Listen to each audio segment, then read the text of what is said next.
আমার বাবা মায়ের ডিভোর্সের পর থেকে আমি মায়ের কাছে আমার নানা বাড়িতে বড় হয়েছি। হঠাৎই আমার মা স্ট্রোক করে মারা যায়। তারপর আমার নানা নানি আমার দায়িত্ব আর নিতে চাননি। আমার বাবাকে অনেক জোর করেছিলেন আমাকে নিয়ে আসার জন্য। বাবাও তার নতুন সংসারে আরেকটা ঝামেলা বইতে চাইছিলেন না, তাই বাবাও আমার দায়িত্ব নিতে চাইছিলেন না। কিন্তু আমার নানা নানির জোরাজুরিতে আমার বাবা আমাকে না নিয়ে এসে থাকতে পারলেন না। এই বাড়িতে আসার পর থেকে আমি রেস্ট নেওয়ার টাইম পেতাম না। সকাল থেকে রাত অব্দি খাটতে হতো। এই কাজ না ওই কাজ সারাদিন লেগেই থাকতো। একটা শেষ হতে না শেষ হতে আরেকটি রেডি থাকতো। আমার নতুন মা আমাকে দিয়ে সব কাজ করাতেন। যতদিন মা বেঁচে ছিল সে বাড়িতেও দেখতাম মাকেই সব কাজ করতে হতো। আমাকে যদি কেউ কোনো কাজের কথা বলতো আমার মা সেটাও নিজে করে দিত, আমাকে দিয়ে কোনো কাজ করাতেন না। কিন্তু এই বাড়িতে সব কাজ আমাকে করতে হয়। আমার বাবার মা নাকি পছন্দ করে বিয়ে করেছিলেন। তারপর যখন আমার বাবা মায়ের ডিভোর্স হয়ে যায় তখন নানা নানি অনেক জায়গায় মায়ের জন্য পাত্র দেখেছিল।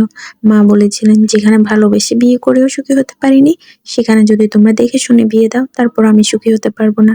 আমার মেয়েটার জীবনটা ছন্নছাড়া হয়ে যাবে। আমি বাকি জীবন আমার মেয়ের সাথে কাটিয়ে দিই। কিন্তু তার হলো কই, সে তো আমাকে রেখেই মাকে চলে যেতে হলো না ফেরার দেশে। আমার বাবা মায়ের ডিভোর্সের পর আমি যখন নানা বাড়িতে ছিলাম আমার বাবা প্রায় ফোন করতেন, আমার সাথে কথা বলতেন, মাঝে মাঝে আমার জন্য টাকাও পাঠাতেন। তখন ভাবতাম বাবা বোধহয় আমাকে অনেক ভালোবাসেন।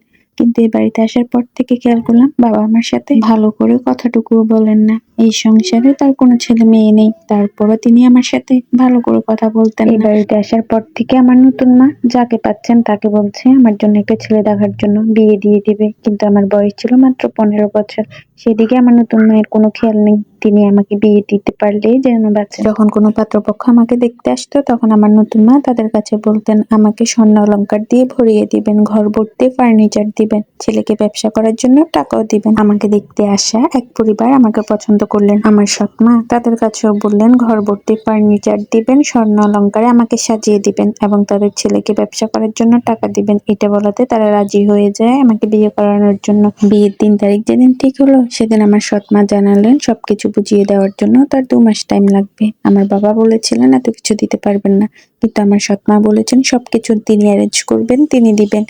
2 মাস যেন তাকে টাইম দেওয়া হয়। আমার শাশুড়িরাও তাকে 2 মাস টাইম দিয়েছিলেন। বিয়ের এই 2 মাস আমার শাশুড়ি আমার সাথে খুব ভালো আচরণ করেছিলেন, খুব ভালো ব্যবহার করেছিলেন। 2 মাস পর যখন আমার সৎ মায়ের কাছে তারা তাদের পাওনাগুলো দাবি করলেন আমার সৎ মা সবকিছু অস্বীকার করলেন, কিছুই দিতে রাজি হচ্ছিলেন না তিনি। আসলে আমার সৎ মা কোনোদিনই কিছু দিতে রাজি ছিলেন না। তিনি শুধু তার গলার কাটা নামানোর জন্য মানুষকে ফাঁদে ফেলেছেন। আর আমার শাশুড়িও সে ফাঁদে পা দিয়ে দিয়েছেন। আমাকে তিনি তারপর থেকে অনেক অত্যাচার করতে চাইতেন, কিন্তু আমার স্বামী মানুষটা ভালো ছিলেন।